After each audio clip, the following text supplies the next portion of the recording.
Boa noite a todos. É um prazer estar aqui novamente compartilhando esse evento com os nossos colegas convidados de hoje.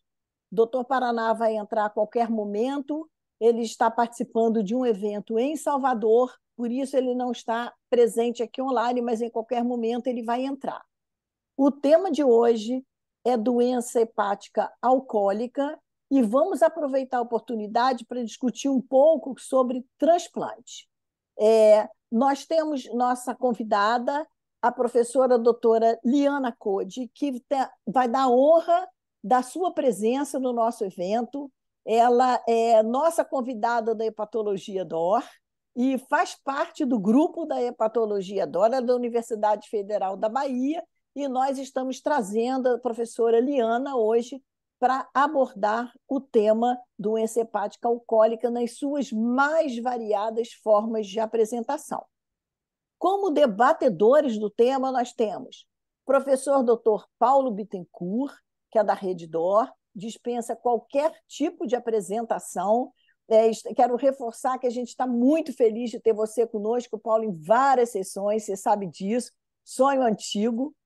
Nosso querido parceiro Lúcio Pacheco, nosso cirurgião transplantador, que nós vamos discutir muito se transplanta ou não transplanta depois da apresentação da Liana, e a professora doutora Elizabeth Balbi, que é a responsável clínica pelo grupo de transplante do Hospital Quinta Dor, a quem também eu quero felicitar e agradecer a participação de vocês. Nós temos como convidado o professor Ramon. Ele não conseguiu entrar ainda, mas a qualquer momento ele pode entrar no evento também. Nós temos uma diferença de fuso horário de 5 horas para onde ele está. Então, vamos começar a apresentação de hoje pela professora doutora Liana Code. Liane, muito obrigada por sua apresentação. A doutora Liana trabalha com doença alcoólica, com pacientes graves, então a palavra é dela hoje. Muito obrigada uma vez mais, em nome da Hepatologia DOR do Brasil. Eu que agradeço, Ana. Boa noite a todos. Eu que agradeço pelo convite. Para mim é uma honra participar aqui dessa reunião. Vou tentar aqui compartilhar minha tela. Obrigada pela oportunidade. Vocês estão vendo? Ai, estão vendo os slides? Ainda não, Liana, ainda não. Ah, só um minuto, porque pausou aqui alguma coisa. Feche e abre de novo, por gentileza, doutora. Tente de novo, por gentileza. Fecho e abro de novo, hein? Agora está carregando. Vamos ver se vai agora.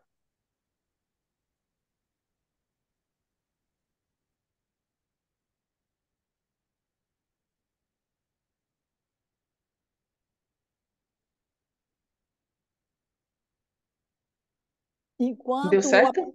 Ainda não, Liana. Enquanto isso, nós vamos aproveitar a oportunidade para lançarmos um desafio que eu vou convidar o Paulo Bittencourt e a Eliana, obviamente que o Lúcio e o Beth estão incluídos nisso, para que façam um levantamento, uma enquete posterior sobre o assunto que nós vamos discutir aqui hoje, se a gente transplanta, não transplanta.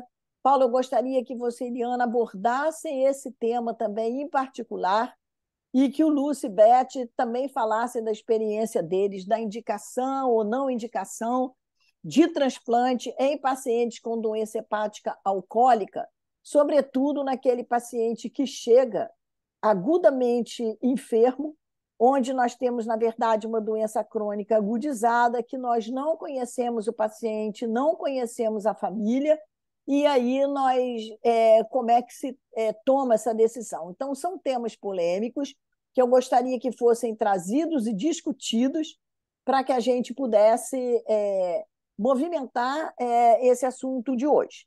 E aos colegas que estão participando online, que mandem perguntas no chat e que também polemizem o assunto, porque é um assunto que não foi ainda abordado na hepatologia DOR. Então, nós queremos muito que esse assunto também seja introduzido na hepatologia DOR. Eu sugiro que você encaminhe para eles no É link. isso que eu vou fazer. É, Tá, Isso, vou encaminhar o arquivo, tá? pode encaminhar aqui, por gentileza, doutora, que o Ana, eu Cauê... posso aproveitar para falar por algumas coisas? favor, eu acho que Vamos sim, que lá. é esse o momento que para introduzir o assunto, Paulo. Então, enquanto Liana prepara os slides, eu queria saudar a todos, né? Boa noite. Eu acho muito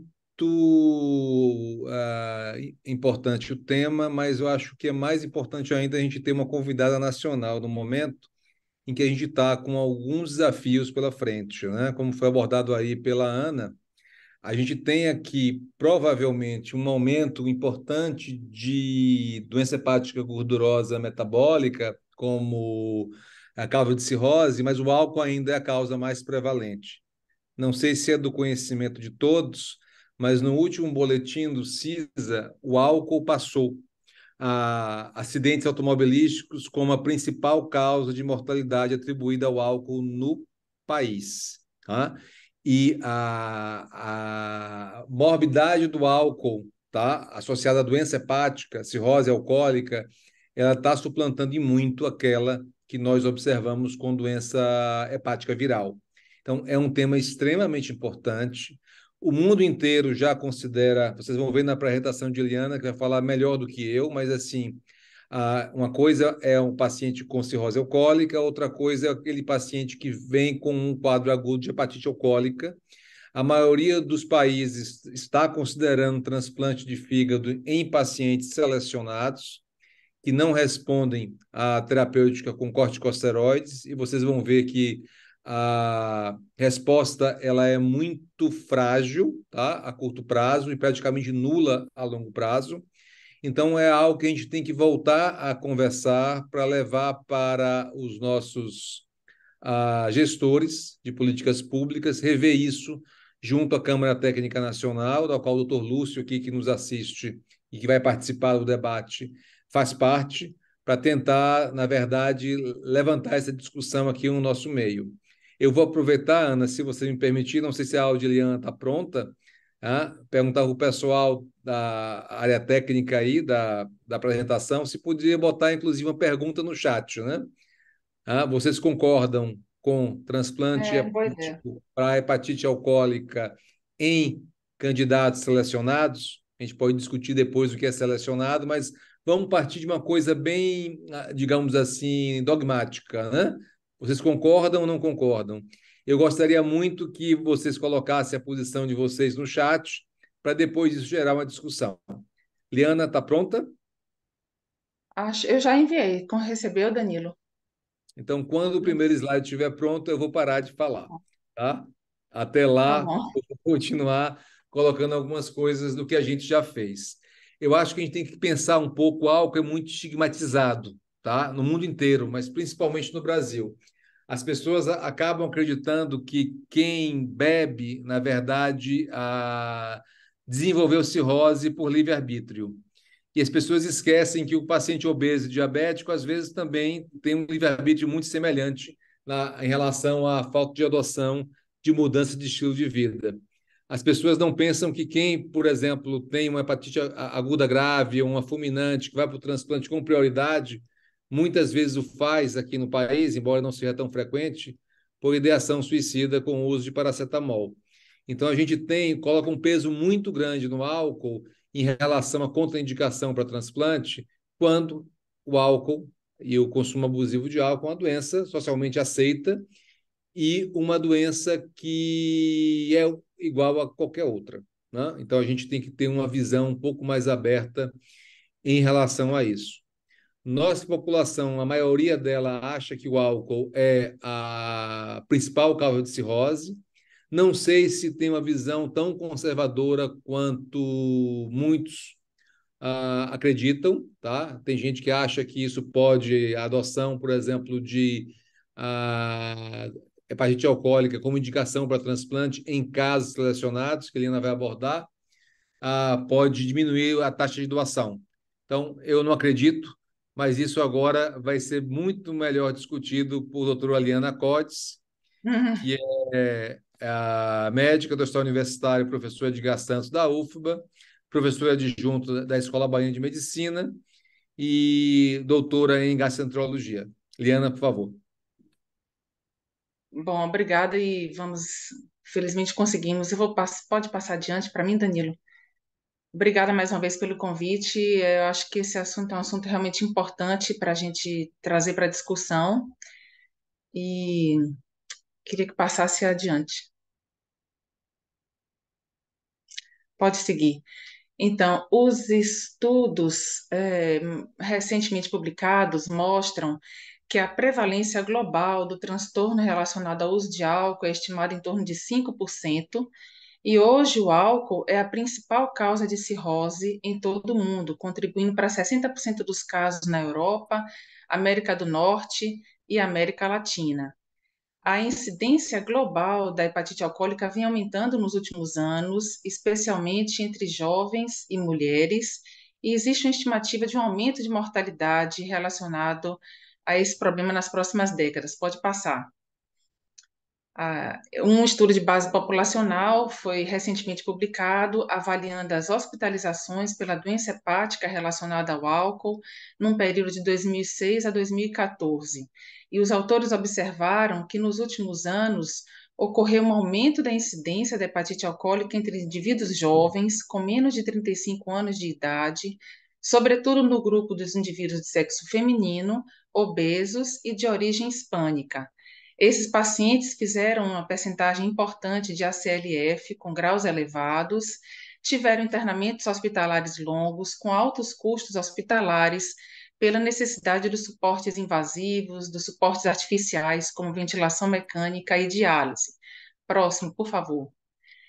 E hoje a gente já tem critérios que são bem definidos para hepatite alcoólica grave. Segundo o consórcio de hepatite alcoólica, nós temos que observar o uso abusivo e crônico de álcool por um período superior a 6 meses, um período de abstinência de menos de 60 dias antes do início dos sintomas, as mulheres sendo mais susceptíveis do que os homens, apresentando um quadro de icterícia, elevação de bilirrubinas, um perfil de transaminase característico com a relação a STLT acima de 2:1, sendo importante também a gente lembrar de excluir outras causas de doenças hepáticas.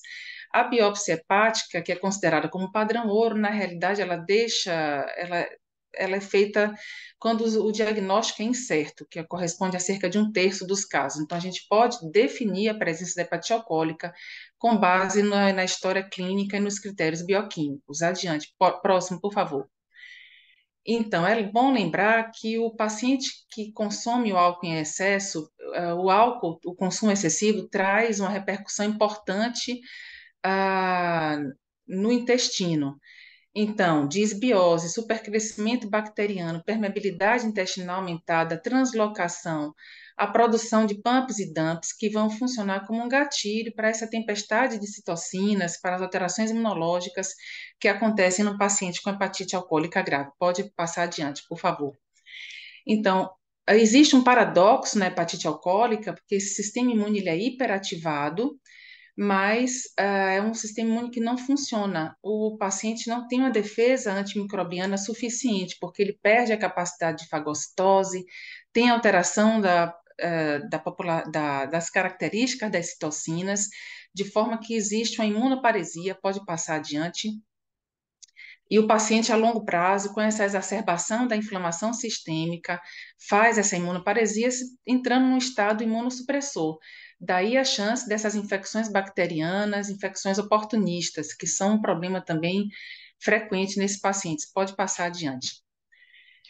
Então, a gente entra num contexto de cirrose, disbiose, supercrescimento bacteriano, translocação, infecção, inflamação, infecção e essas falências orgânicas. Pode passar. A infecção é um problema importante nesse paciente. Cerca de 25% dos pacientes já terão infecção no momento da entrada no hospital.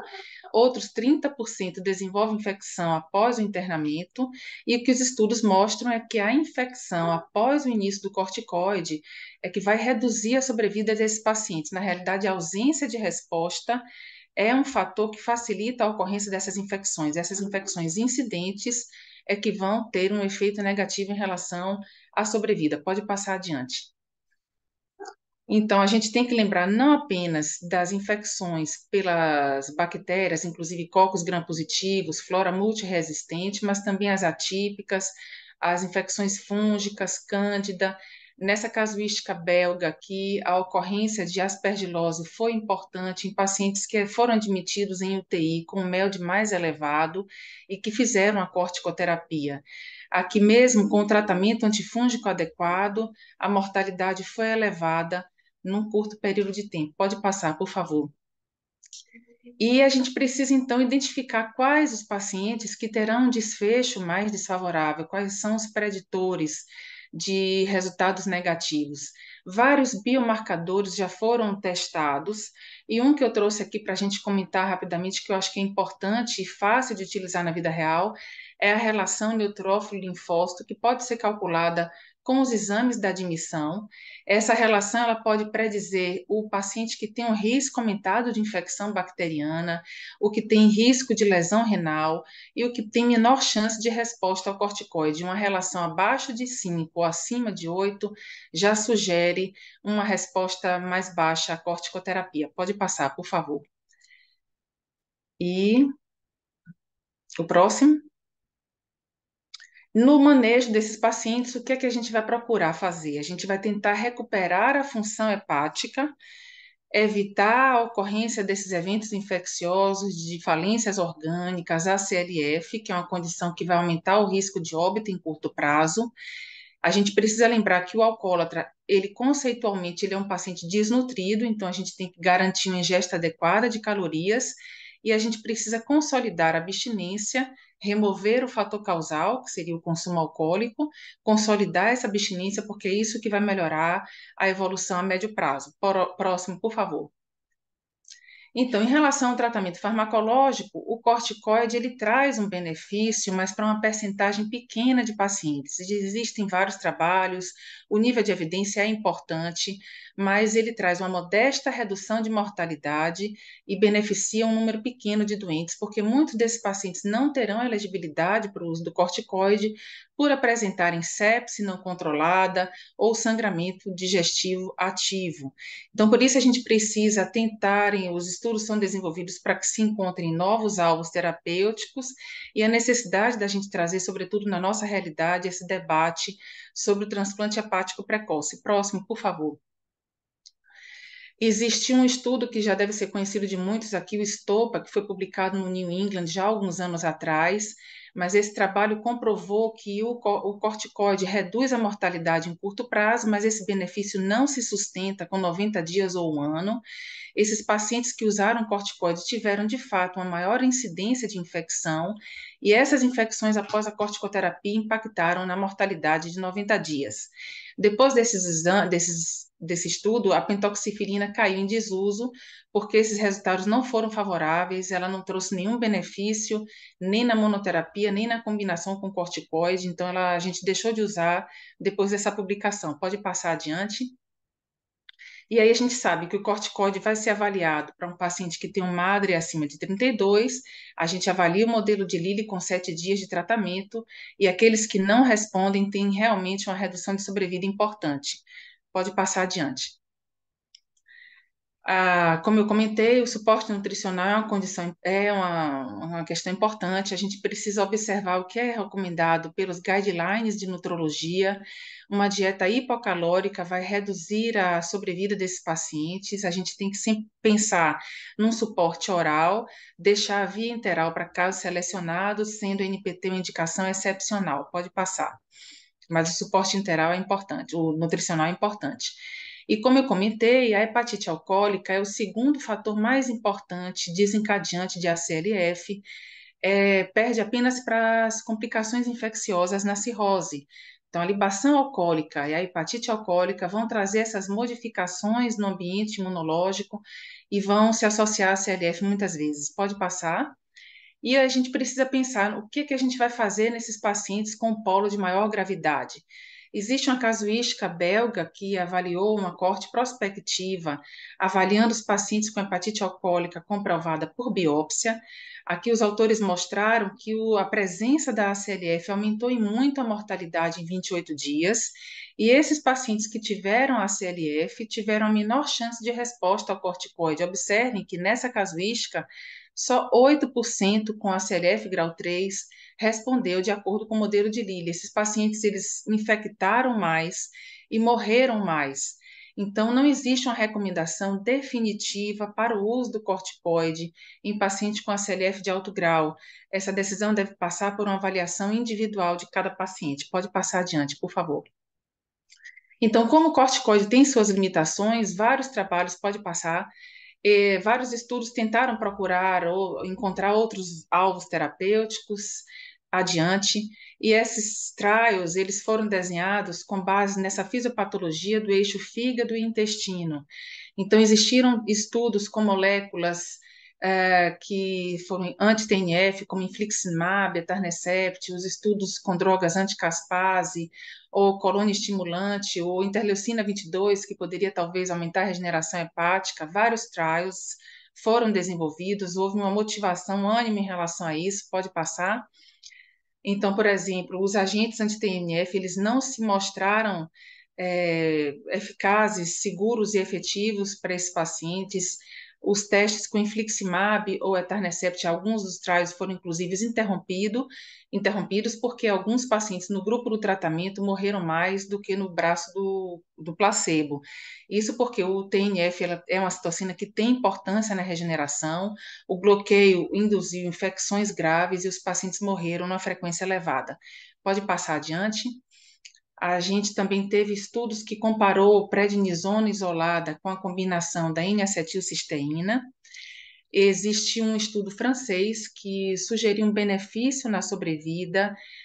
Parecia que essa combinação poderia diminuir a incidência de infecção e de síndrome hepatorrenal, mas, na verdade, estudos subsequentes não corroboraram esses resultados, então o nível de evidência ficou fraco para essa combinação corticoide e N-acetilcisteína. Pode passar adiante. Alguns autores indianos testaram o GCSF, casuísticas pequenas também mostraram benefício, mas sempre amostras pequenas. Parecia haver uma redução da incidência de síndrome hepatorrenal, de eventos infecciosos, uma melhora na sobrevida, pode passar adiante. Esse e outros estudos, esse daqui também foi uma outra casuística que mostrou uma diferença de sobrevida, também estudo indiano, pode passar adiante.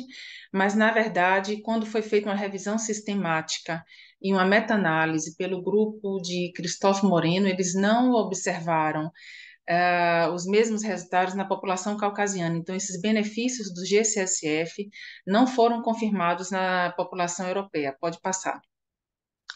Alguns estudos também piloto testaram o transplante da microbiota fecal, também todos com casuísticas pequenas, um benefício que não foi corroborado, pode seguir. Alguns estudos ainda estão em andamento em relação ao transplante, então existem vários trials que foram interrompidos, concluídos ou ainda estão em andamento, tentando encontrar novas terapias farmacológicas. Pode passar. Existiu também um estudo que comparou avaliou a eficácia da diálise com albumina, que é o MARS. Não houve um benefício evidente em relação à sobrevida, pode passar adiante, e por isso, por essa dificuldade no tratamento medicamentoso, farmacológico, que eu acho que é importante a ocasião como hoje, da gente trazer o debate do transplante hepático precoce.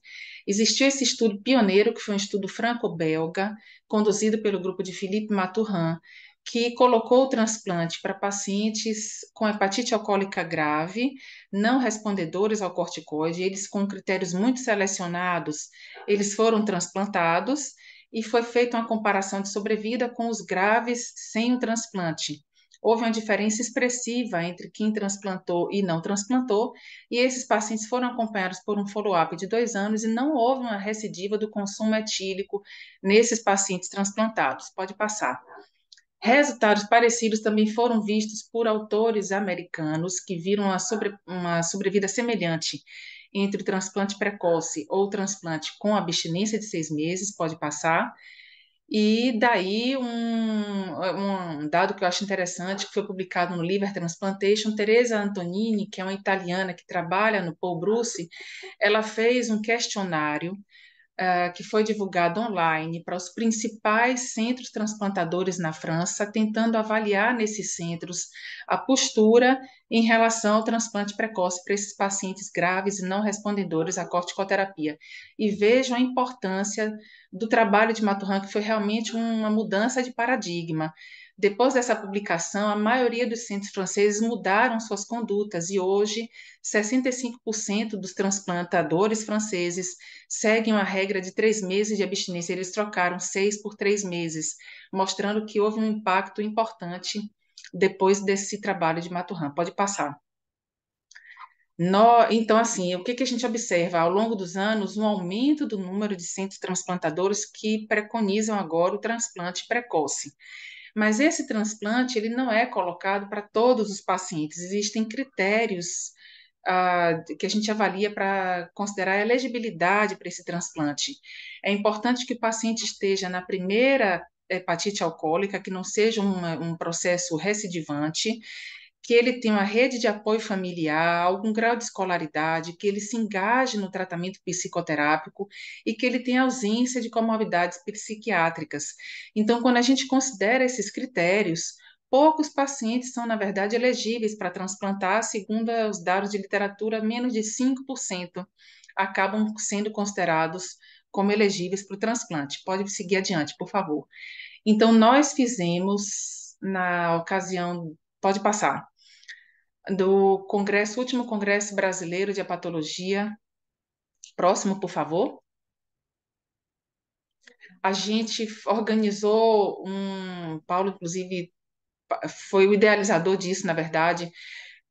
Fizemos através do site Tudo sobre Fígado um inquérito, um questionário, tentando alcançar a população de clínicos, sócios da SBH, os cirurgiões, multiprofissionais de saúde, os sócios da BTO também foram consultados e indivíduos da sociedade civil, para a gente poder avaliar aqui na nossa realidade qual seria a impressão em relação ao transplante precoce.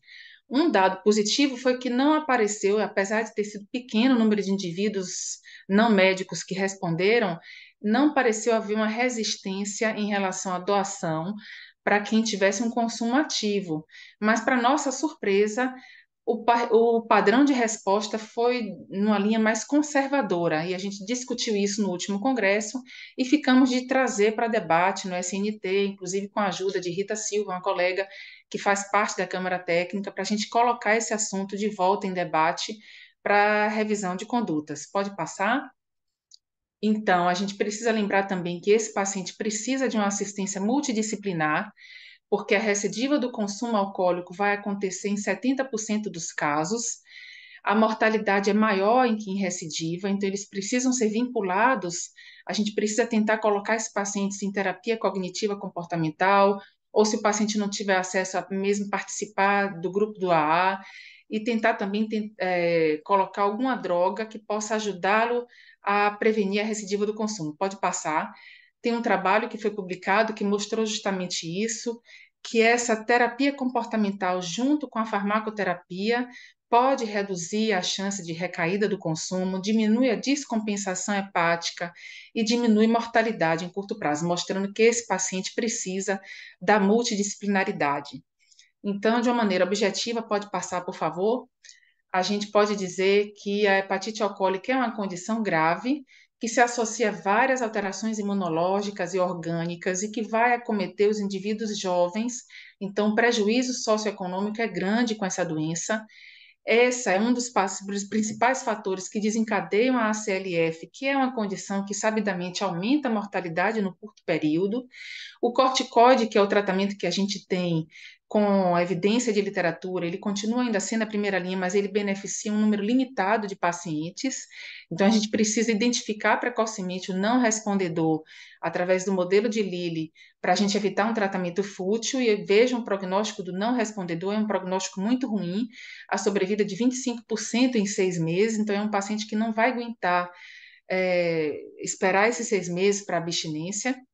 Essa regra de 6 meses é uma regra arbitrária e impede realmente que a gente contemple o paciente com transplante.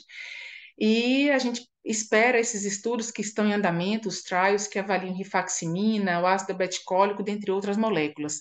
Então, a gente pode aproveitar aqui e trazer para discussão, aproveitar a participação aqui do Lúcio, da Ana, do Paulo, para a gente debater com a plateia também, os participantes, sobre essa questão do transplante precoce. Era isso que eu queria colocar. Eu trouxe uma apresentação sucinta, mas para a gente aproveitar no debate.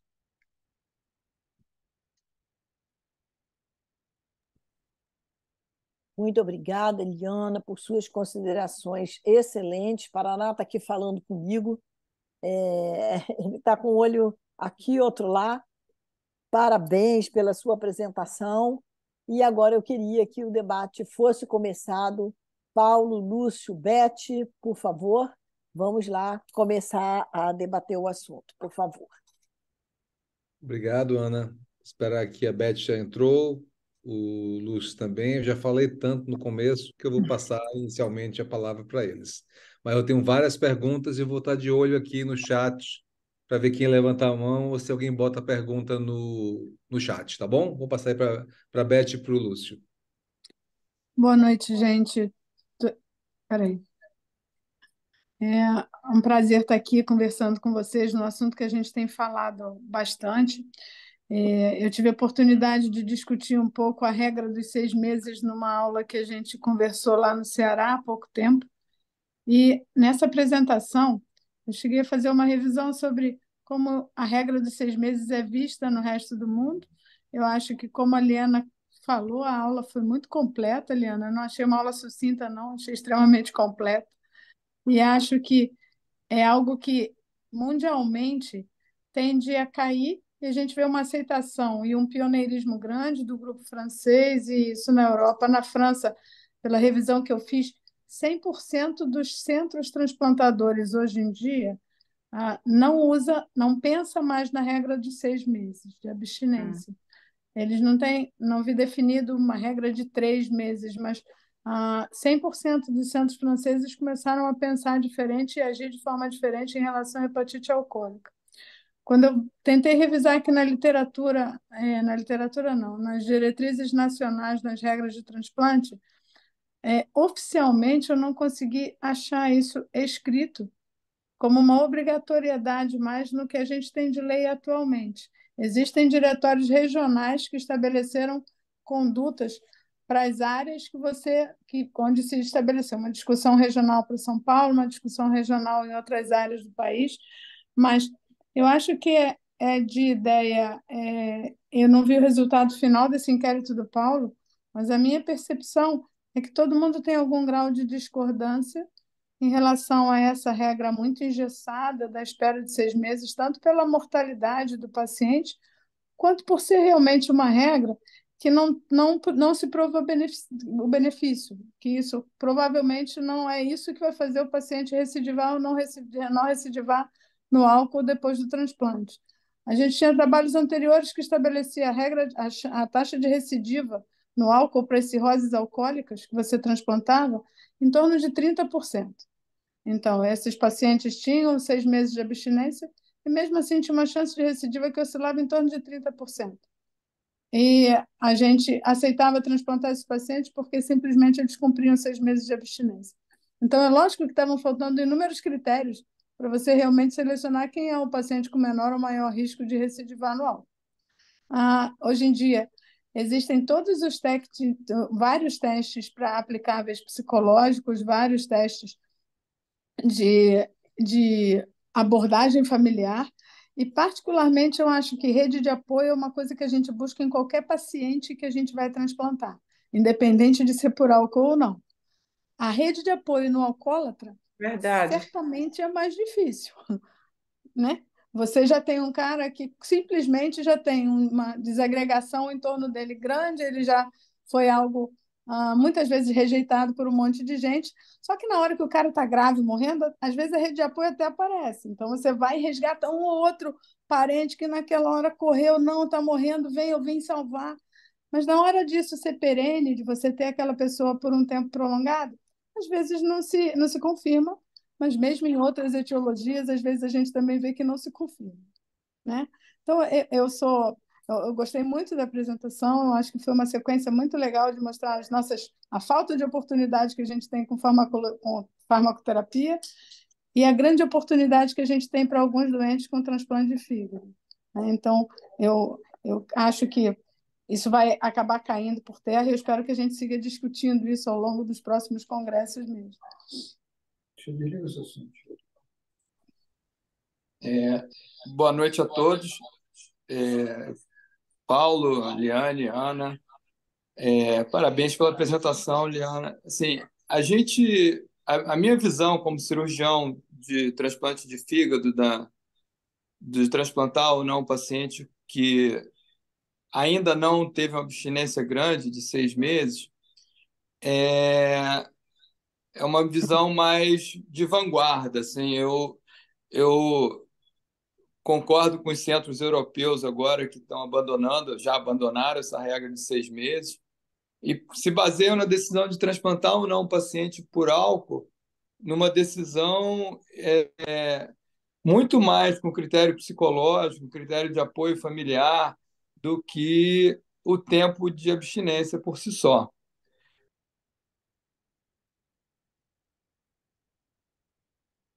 Você ficou mudo, Lúcio. Oi, Lúcio, o som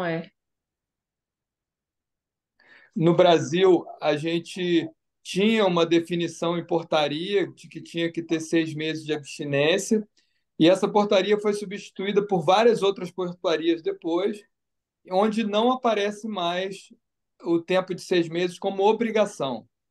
Eu sei do estado de São Paulo, e, se eu não me engano, Ceará, que tem uma publicação da Secretaria Estadual que confirma esses 6 meses, mas aqui no Rio a gente não tem. Então, teoricamente, a gente não é obrigado a cumprir os 6 meses de abstinência. E o que eu vejo na hepatite, principalmente na hepatite alcoólica aguda, onde um paciente, se não for transplantado, ele vai morrer, que a gente talvez não tenha o direito de não pensar no transplante de forma nenhuma para esse doente. Então, eu vejo o transplante como uma forma de resgate desses pacientes com hepatite alcoólica grave, desde que a gente consiga apoio familiar, o paciente que tem trabalho é uma coisa importante para você acreditar que ele, após o transplante, ele pode não voltar a beber. Alguns pacientes voltam a beber de uma forma não hard, de uma forma não tão robusta, que conseguem conviver com o enxerto. Isso não é uma coisa que eu acho que é fácil, eu acho que a gente tem que pensar em não voltar a beber mesmo. Mas acho que isso é uma discussão que a gente tem que ter no Brasil, tem que talvez estabelecer algumas normas para transplantar esse doente, só não pode não definir que ele não merece transplantar. O Paulo no início falou, a gente transplanta doente com tentativa de suicídio, e eu acho que o álcool também merece outra chance, mas sabendo que isso é uma doença tão crônica quanto a hepatite C, que a gente transplantava e recidivava em todo mundo, é uma doença crônica que merece ser tratada. Eu acho que o tratamento do álcool após o transplante, de um paciente que é transplantado por álcool, é de responsabilidade do médico que está cuidando dele pós-transplante. Então, esse cuidado do álcool não recidivar, que seja um tratamento junto com o psiquiatra, com o psicólogo, mas é obrigação nossa que transplantou acompanhar esse tratamento do álcool também no pós-transplante. Parabéns, Liana, pela apresentação, tá? Foi ótima. Eu já conhecia também, né? A maioria das perguntas que eu vou fazer para a Liana, eu tenho as respostas já, então vai ser um pouco hipocrisia algumas coisas, eu acho que é importante levantar. Mas antes disso, para a mesa e para todos, assim, eu acho que a regra dos 6 meses também, ela não impede que o indivíduo volte a beber, né? Então, utilizando a regra dos 6 meses, a gente tem uma frequência de recidiva, inclusive com perda do enxerto, né? Que é muito baixa, né? É inferior a 6%, 10%. 6% na literatura, nossa casuística talvez seja menor. Então, não é assim a questão de mudar uma regra mesmo com a regra de 3 meses, 6 meses, se você não selecionar bem o doente e, principalmente, não der suporte para ele no pós-operatório do transplante, assim que ele saia de uma condição de child C com assistência refratária, que ele não bebe nem come praticamente, porque ele não tem, na verdade, ele tem hiporexia, ele tem as dificuldades da doença crônica, há um risco dele voltar a beber, sim. Então, mesmo com a regra de 6 meses. Mas eu queria fazer alguns comentários com a Liana, que eu acho que é interessante para quem está nos assistindo, assim, a questão do corticoide, né, que a gente tem muita preocupação em entrar, apesar de ser uma terapêutica que não é excelente, né, como você colocou bem, se por acaso o paciente que está infectado tem uma peritonite bacteriana espontânea, ou tem uma ITR, ou uma bacteremia do cirrótico, que tenha desenvolvido febre, se você entra, tá, com corticoide, que a gente já usou muito tempo, né, muito frequentemente em paciente séptico grave, se você não usa corticoide nunca, se você trata a infecção e usa o corticoide depois, e naqueles que desenvolvem infecção no curso de corticoterapia, se a gente suspende. Então, um comentário assim breve com essa questão. E a outra, que é uma coisa que eu sei como a gente faz, mas eu acho que é importante, né? A questão do diagnóstico de hepatia alcoólica. Você vai muito pela sua impressão clínica, e lembrar que a gente vai introduzir corticoide num paciente que, mesmo agudo, tem um alto risco de ter cirrose já estabelecida, se você usa algum critério de literatura, tá? Ou se você vai para a biópsia hepática percutânea ou transjugular, se o paciente não tiver teto de parâmetros de coagulação. Então, são algumas perguntinhas aí ah, concatenadas, né?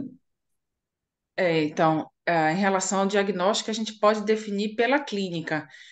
A gente, pela história, a gente já pode. História e bioquímica, a biópsia é só para casos de dúvida, quando a gente não tem aquela epidemiologia muito certa, quando há uma dúvida em relação ao consumo, o paciente nega, ou o período de abstinência, se for um período maior do que o que foi dito. Então, assim, se houver dúvida, a gente pode tentar biopsiar, mas geralmente em torno de um quarto dos pacientes acabam fazendo biópsia. 75% das vezes o diagnóstico é pelos aspectos clínicos mesmo. Se a gente vai estratificar com o MADRE e avaliar se ele tem um MADRE alto ou um Glasgow acima de 9, ele é um candidato a princípio para o corticoide. Se ele tiver algum impedimento, a gente vai tentar corrigir isso para tornar esse paciente elegível. Então, se ele fizer um sangramento digestivo, se esse sangramento for controlado, 48 horas depois a gente já pode começar a corticoterapia da mesma maneira que a infecção. Então, a gente tenta controlar, começa o antibiótico e se ele estiver estável, ele já pode partir para corticoterapia, o modelo de Lilly, a que era das bilirrubinas, aquela coisa que eu acabei talvez passando muito rápido, porque eu achei que o foco seria para o transplante. Mas é isso, então a biópsia numa minoria, o diagnóstico é clínico, a gente avalia se tem a gravidade, a gente pensa no corticoide e prepara para que ele esteja elegível para isso. Então, com infecção ou sangramento controlado. Se durante a corticoterapia ele faz infecção, aí a tendência é retirar a medicação, né? É suspender. Ok. Deixa eu ver se tem alguma pergunta aqui. Alguém da plateia quer comentar alguma coisa? Ninguém quis se posicionar nem contra nem a favor a questão do transplante. Agora, uma coisa que foi Sabe uma curiosa. coisa que eu acho interessante? Desculpa, Paulo. Em relação à hepatite alcoólica, a gente não tem tanto, assim, em relação às infecções PBE mesmo, é pouco provável. Então, como é um paciente que vem de UTI, está na UTI, faz procedimento invasivo, a gente tem que lembrar que as infecções pulmonares são importantes. São os infiltrados, aí, então tem que pensar também nesses fungos. Às vezes o diagnóstico é difícil. São pacientes que realmente são graves, né? Então, lembrar de pulmão como o principal sítio de infecção e não PBE, que seria o habitual para o cirrótico, infecção urinária, mas o alcoólatra tem muito pulmão, pulmonar. Pelo fato de vir na UTI, fazer procedimento invasivo, então flora resistente também é uma coisa importante. Mas desculpa, acho que eu te interrompi. Não, foi apenas uma curiosidade. O Lúcio comentou que, assim, no Rio de Janeiro, por uma portaria estadual em relação à questão da abstinência, que não entrou, né? Ele está mais à vontade para fazer transplante. Agora, aqui na Bahia, a gente não tem essa legislação local, a gente acaba seguindo uma portaria, Lúcio, de muito tempo atrás, como você colocou. Então, estou me perguntando agora se você acha que os centros onde o Estado não tem uma regulação referente ao período de abstinência podem sentir a vontade para começar a transplantar a hepatite alcoólica. Então, Paulo, deixa eu ligar é porque eu estou perto da Beth. Na verdade, essa portaria dos 6 meses é uma portaria federal, que foi substituída por outra portaria federal que não tem escrito 6 meses. Tira o seu som. Na verdade, São Paulo e Ceará têm uma portaria estadual confirmando os 6 meses. Então, o estado que não tem nada, não fale nada, que segue a legislação federal somente, não tem os 6 meses na legislação federal. E essa portaria. Então, assim, eu fico à vontade para transplantar, mas eu tenho muito medo, assim, medo de errar na seleção. E já errei. Eu já transplantei o paciente que voltou a beber 1 ano e pouco depois do transplante e beber de forma pesada. Então, já Uma coisa Tá que eu acho que mudo. está Eu Isso mudo. queria estava mudo. Eu queria perguntar uma coisa, uma coisa que a gente tem dificuldade na nossa universidade é o acesso à psiquiatria. Na realidade do privado, isso é diferente. Mas o SUS, na realidade do SUS, é difícil a gente conseguir. A gente consegue o psicólogo, mas psiquiatra é difícil vincular, pelo menos no nosso serviço. Eu não sei como é que funciona com vocês aí no Rio. Oliana, uma coisa que eu acho difícil, primeiro, é achar o psiquiatra que lide com drogadição e que esteja disposto assim, a assumir esse paciente. É um paciente difícil e não é um grupo muito grande de psiquiatria que eu acho que assume. Em todos os textos que eu li principalmente nesses critérios, quando eles estudaram lá na Europa, essa a como acabar com a regra dos 6 meses. Em todas as discussões, o psiquiatra era um papel extremamente importante para julgar como lidar com esse paciente.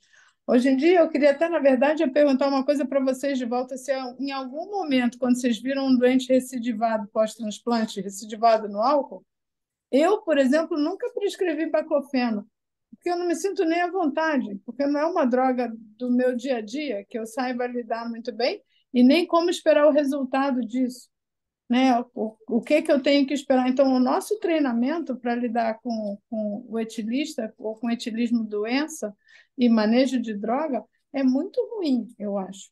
Mas porque a gente é muito distante do psiquiatra. O psiquiatra, mesmo É, aqui no serviço privado, eu posso dizer que a gente trabalha no Hospital Geral, onde a gente tem acesso às especialidades, aos pareceres com muita facilidade, mas eu não vejo essa experiência. Esse cara que assim é o doente do álcool, eu lido bem com ele. Eu acho que esses hum, pacientes ficam em áreas tão restritas, seja em clínicas para abstinência, em clínica para lidar com o desmame da droga, que fica muito longe da gente que faz a especialidade, da gente que faz medicina de uma forma mais geral. Então, eu não tenho também essa experiência. Eu acho que é um profissional que a gente tem que chamar para perto para a gente aprender. é. Sabe, eu É, posso falar de uma experiência limitada do nosso ambulatório. A gente tem psicólogo, mas psiquiatra a gente até consegue, às vezes, um amigo pede uma ajuda. Tem um amigo meu que fez doutorado comigo, aí eu vou lá e a gente fala com ele, ele ajuda, mas não é não tem um fluxo organizado. E aí, então, eu já tive paciente lá aqui no HC, já coloquei baclofeno, mas aí é uma impressão pessoal. Eu acho que o baclofeno não funciona bem. Os que eu testei baclofeno não pararam de beber. Mas o paciente que tem um melhor poder aquisitivo e usa o naltrexone é melhor. Isso eu aprendi nos podcasts com CISA, com o pessoal da psiquiatria fazendo os podcasts, e Uhum. aprendi com o Arthur Guerra e tal. Então, naltrexone eu usei, passei a usar, é um pouquinho mais caro. Então, quem compra, funciona bem, o paciente passa 2 meses sem beber, 3 meses, dá uma respirada. Mas o baclofeno, que é mais baratinho, a minha impressão é de que não funciona muito bem, não. Mas isso aí é uma casuística minha, então não tem nada de literatura, entendeu? Eu acho que assim, precisa ver o que é o efeito de uma coisa e de outra. Assim, no privado, a gente tem aqui na Bahia um pessoal que se dedica a isso, e eu tenho um ou dois doentes, acho que dois, eles não prescreveram bacalfeno, nem nenhuma outra droga, só acompanhamento mesmo, né? Então, se esse paciente ele é acompanhado de perto, muitas vezes é uma terapia mais comportamental, dá certo. Agora, se está com um psiquiatra, uma equipe multiprofissional, que acompanha, usando ou não droga, é claro que o desfecho vai ser muito melhor. Agora, a droga isolada, tá, Não prescrita por um funciona. neurologista, eu acho que talvez não funcione, entendeu? Então, esse paciente vai precisar, no transplante que a gente tem, na verdade, na maioria das vezes é o doente que some. Ele volta a beber e a gente já encontra esse doente, não é na prevenção, porque a gente não transplantou ainda hepatite alcoólica. Então, a maioria dos nossos pacientes estão com período de abstinência alto, tá? Mas eles, depois de 6 meses, um ano, que a gente vê em poucos, graças a Deus, tá? A recorrência do consumo e pelo menos uns 3 que tivemos com abandono do acompanhamento. Então, esse doente a gente não tem nem como intervir. A gente tem um que está na ilha de Itaparica e virou morador de rua, tá? E a gente nunca mais viu, certo? É um paciente que foi transplantado por nós. Temos um outro que fez cirrose no pós-operatório do transplante e temos um que fez um câncer de cabeça e pescoço. Todos com cirrose Tem, é. alcoólica, com período de abstinência superior a 6 meses, mas que voltaram ao consumo, mas também não tiveram, isso é importante, eu acho que aí é o X da questão, um acompanhamento multidisciplinar no pós-operatório, que a gente não tem um psiquiatra ativo dentro da equipe. Não sei como é na maioria dos centros nacionais, mas eu acho que isso vai ser, para álcool ou para hepatite alcoólica, assim, um ponto que a gente vai ter que tocar e tentar mudar para esses pacientes, favorecer o acesso a um tratamento multidisciplinar com psiquiatra. Eu acho também, e o psiquiatra é imprescindível hoje para a gente no NEST também, Paulo. O NEST É. recidivado é um problema tão grande. Sim, hoje cheguei do ambulatório agora, eu tenho uma paciente transplantada dupla rim e fígado, que eu estou assistindo de novo, ou a esteatohepatite, eu já tenho algum grau de fibrose no elasto, e um diabetes com 250 de glicemia, 7,5 de glicada, e que come porque diz que é ansiosa. Então, É, assim, eu preciso do psiquiatra do meu lado para isso também, né? também. A gente também Aí, tem casos assim. um monte.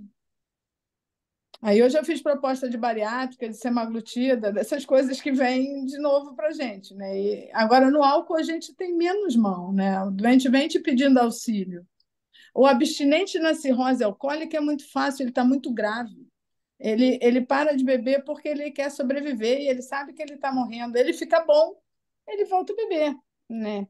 O da hepatite alcoólica, eu acho que a gente, não, mesmo não tendo abstinência, ele é um paciente adito ao álcool, né? Eu acho que ele também tem a mesma questão, só que a gente o vê no momento de inflamação, no momento muito grave, que acaba causando um pouco mais de sensibilidade, E, porque vai morrer a morte é muito mais iminente nesse cenário, né?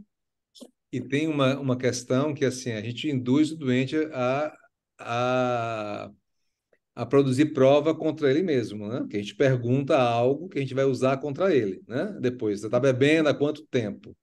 Aí tem a questão do doente mais diferenciado, uma coisa prosaica que aconteceu conosco. A gente já teve paciente que negou álcool e que fez abstinência no No pós-operatório do transplante PAI, de fígado, tá?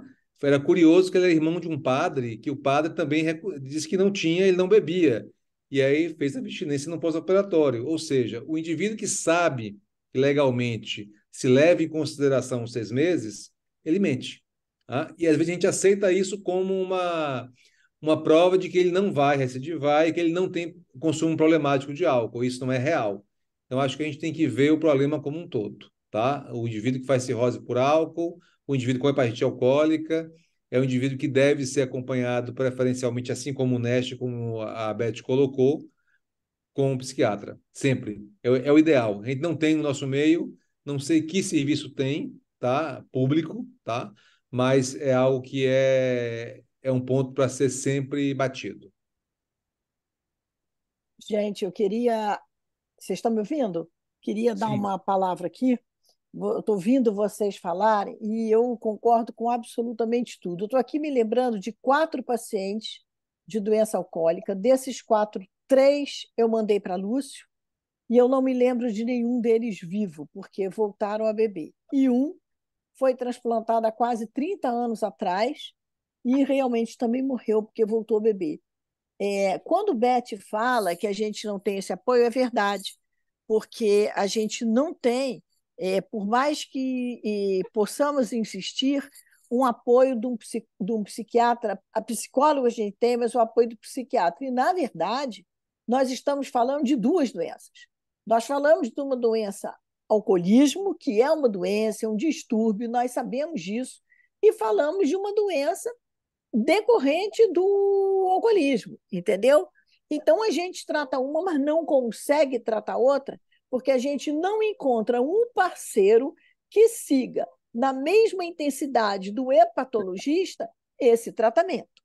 E quando você encontra, eu tenho uma pessoa, um amigo, um colega que cuida de alguns doentes, o doente abandona o tratamento. Então é muito difícil, até você tendo é difícil. Então acho que no início da fala, você estava em trânsito, Lucibete, a gente estava conversando aqui que vale a pena trazer para uma outra discussão, num outro painel desse, um psiquiatra, para ver como é que a gente pode tentar resolver, até para ouvir, porque eu acho que a partir do momento que nós tivermos, como tem infecto, nutricionista e tudo no grupo, tem que ter também um psiquiatra patologista, tem que ter um psiquiatra para essa situação, porque senão a gente trata uma doença e a outra fica e a outra vai voltar. Essa é a opinião que eu tenho. Eu não me lembro realmente de nenhum vivo, nenhum.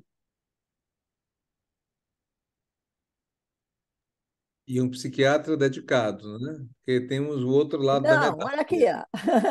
Isso Quantas aí. vezes você encaminha um paciente para avaliação pré-transplante psiquiátrica, é liberado um doente com esquizofrenia, é liberado paciente, eles liberam tudo, tá? Porque eles não vão, na verdade, se colocar numa posição de impedir que o paciente tenha um ganho, né, de sobrevida, digamos. Mas, assim, depois acompanhar esses pacientes no pós-operatório, a gente não vê. Então, a gente precisa Não. realmente, como você falou, Ana, de um psiquiatra dentro da equipe, discutindo e construindo com a gente essa trajetória desse paciente. Nenhuma droga vai resolver esse problema que é um distúrbio, na verdade, é uma doença, entendeu? Se a gente não tiver esse apoio, não consegue.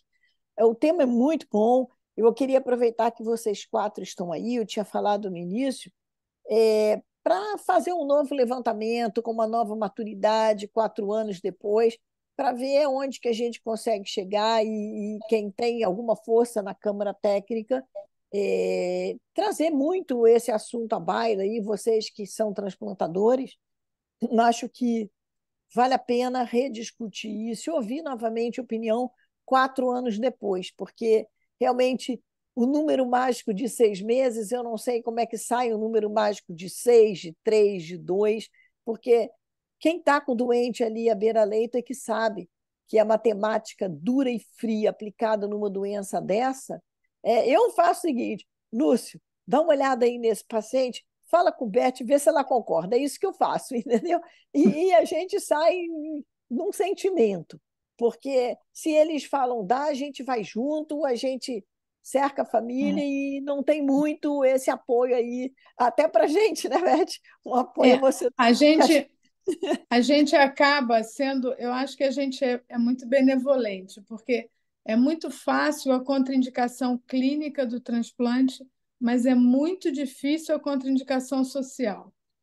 Para a gente, que eu já trabalhei no Exatamente. SUS e trabalhei no SUS até 2018, e agora a gente tem plano de voltar a ter SUS mesmo dentro da rede, e você contraindicar um transplante, principalmente os pediátricos, quando eu coordenei o transplante pediátrico, porque aquela família não tem uma moradia adequada para que se tenha uma criança transplantada dentro daquela casa, ou aquela família não tem uma renda mínima para levar a criança nas consultas, isso é de cortar o coração. Então, você vai tentar arrumar um jeito de dar apoio, o apoio financeiro é mais fácil. Agora, o apoio psiquiátrico ou psicológico, ou você dizer para uma mãe que está ali com um filho com franca hepatite alcoólica, e que você percebe que essa rede não existe, que a pessoa nunca teve um emprego, que já é a terceira recidiva da hepatite alcoólica, e você vai dizer, o seu filho não pode ser transplantado? Isso é muito difícil. E eu percebo isso mesmo quando a gente pede avaliação da psicologia. Paulo e Liana, não sei se vocês têm a mesma impressão. O psicólogo também vai esticando a corda para tentar ceder, para conceder aquela oportunidade do transplante. E para dizer, não, essa pessoa não deve ser transplantada, porque eu acho que psicologicamente não se adapta, não vai se adaptar a essa disciplina das consultas, das medicações. Então, isso não é fácil, não é fácil mesmo. Eu perdi um paciente, que era um paciente agora há pouco tempo, um paciente que já era um menino com CEP, retocolite, já veio para mim colectomizado completo, a gente fez o transplante na descompensação da CEP, e esse paciente, um paciente difícil por conta de não ter o intestino, então a gente tem 3 pacientes agora colectomizados completos, agora a gente já está com mais manejo disso, mas esse paciente estava ótimo até o 2º, 3º ano, começou a faltar as consultas, arrumou um casamento que casou e desfez, ficou uns 6 meses sem aparecer e voltou completamente ictérico, sem tomar remédio nos últimos 4 meses, porque tinha desfeito o casamento. Então, a gente lá atrás não achou que tinha errado, mas existem coisas que acontecem na vida das pessoas que sem apoio psicológico ou psiquiátrico e sem rede ao redor, não importa que não tinha álcool. A gente custou a perceber a ausência da pessoa, a gente faz muita coisa, então essa habilidade a gente talvez não tenha tido, de perceber e tentar resgatar esse menino porque tinha 30 anos. Morreu, tinha perdido o plano de saúde, foi para o SUS, a gente disse que tinha que retransplantar mesmo assim, e ele não foi retransplantado, ou não teve tempo de ser retransplantado e morreu. Então, tem umas histórias que são muito tristes, que é da nossa falta de habilidade da percepção psicológica do doente que não está bem. E o álcool, eu acho que a gente tem 0 de treino para essa percepção. Eu acho que um psiquiatra junto ia ser tudo de melhor, tá? A gente vai precisar também de um país melhor para ter melhor resultado do transplante. Nosso problema aqui é muito social, viu, pessoal? Que tem a contraindicação social, a gente tenta não fazer, tá? Mas Exato. ela é muito dura. A gente já transplantou pacientes sem nenhuma condição financeira, mas é difícil. É difícil porque as pessoas não têm, na verdade, Às são os vezes não custos tem o que são comer, né? médicos, que apesar do SUS ter acesso integral e gratuito, tal, ele tem hospital, se ele precisa, a gente já teve paciente que internou com fome, né? É feio dizer isso, mas internou algumas vezes com fome e a suspeita inicial era uma trombose de artéria hepática porque ela tinha uma dor, tá? E aí se irradiava do epigástrio de forte intensidade põe para o colo direito e melhorava com comida. Então, você imagina o que é isso? A gente está falando de transplante de fígado com custo de US$ 25.000 procedimento e US$ 5.000 ano, né? De acordo com algumas estimativas, e tem gente que a gente transplanta que não tem acesso à comida. Então, esse é o nosso país, né? A gente tem que, na verdade, tentar conduzir da melhor forma possível dentro do ambiente que a gente tem. Eu acho que falamos muito, não foi, Ana? Eu não, eu tenho certeza. Mesmo que a gente tenha um grupo bacana como esse grupo aqui, que é um grupo muito sério, muito pé no chão do que faz e sabe o que está fazendo. Por exemplo, para mim, quando eu vejo um doente grave, é simples, eu passo a mão no telefone, Lúcio, me dá uma ajuda. Essa semana eu fiz isso 2 vezes. Beth, o que você acha? A gente divide, né? E Lúcio está sempre ali dando apoio, mas a gente fica com o sentimento de que, puxa, eu tô entregando um problema ou compartilhando um problema que eu também não tenho solução e estou tentando um apoio no pessoal que faz o transplante para me apoiar. Porque o que eu faço com esse paciente? Estou falando de hospital privado, né? Eu trabalhei 20 e tantos anos em um hospital público, mas hoje eu estou há 22 praticamente no Quinta, e mesmo a gente tendo os recursos, faltam alguns apoios que são independentes, sabe? eles não estão no protocolo. Então, é uma divisão que a gente fica se consolando, a gente, né, Beth? A gente se olha assim e fala assim, pois é, pois é. E aí, se você transplanta, você fica com aquele sentimento, será que eu acertei ter indicado esse paciente para transplante? Eu fiz certo? E será que eu errei e não tem indicado? Não, ele não tem indicação. A gente tem um doente desse que a gente está dividindo essa responsabilidade. Ontem mesmo liguei, Lúcio, ó, tem uma imagem aqui, Lúcio, não, faz isso. Então, não, a gente fica contando consulta para o doente ir, volta, um olha, o outro olha, pensa, repensa, mas, na verdade, a gente está tratando meio paciente, porque a doença emocional, a doença psiquiátrica, ela está faltando. Então, acho que o esforço ele vai ter que ser nessa, nessa, nessa estrada aí da gente construir um grupo multidisciplinar mais forte que possa dar esse suporte. Como a gente não sabe, mas eu tenho certeza que a gente vai descobrir como. Eu tenho certeza, né? Porque a gente faz coisa mais difícil, então a gente vai descobrir. Não vai, Beth? Falou de contraindicação social, isso é muito difícil. Eu trabalho com transplante pediátrico também. Uma vez a gente lutou, chamou a assistente social, mandou na casa do paciente, que era pobre, ela avaliou a casa de como era, a mãe achou que a gente podia transplantar, a gente transplantou, 2 anos depois a criança estava na rua, esmolando, pedindo esmola e morando na rua. E quitérica porque parou de tomar o remédio. Então, contraindicação social para o transplante é muito difícil. É muito difícil. E o álcool é meio, por ser tão estigmatizado, acaba sendo perto de uma contraindicação social. E aí eu acho que avaliar isso, mesmo com as diversas formas, o americano criou o SALT para avaliar a possibilidade de recidiva, o europeu tem muito o apoio da psiquiatria. Eu acho que tudo isso é muito difícil, uma discussão enorme, e que me espantou quando a gente teve aquele resultado da Sociedade Brasileira de Hepatologia e de sendo muito conservadora na indicação do transplante na hepatite alcoólica, mas eu acho que isso vai mudar no próximo inquérito. Eu acho que a gente colocar um inquérito nesse congresso próximo agora de outubro, eu acredito que isso vai mudar. Tomara. Eu também acho. Ok. Eu não estou conseguindo ver nenhuma pergunta, nem nenhuma opinião da plateia. Você está conseguindo, Paulo? Eu aqui não Também não, encontro. acho que o pessoal está menos participativo hoje. Talvez a gente tenha falado demais, né? E, e tenha respondido alguma pergunta aí fortuita. É.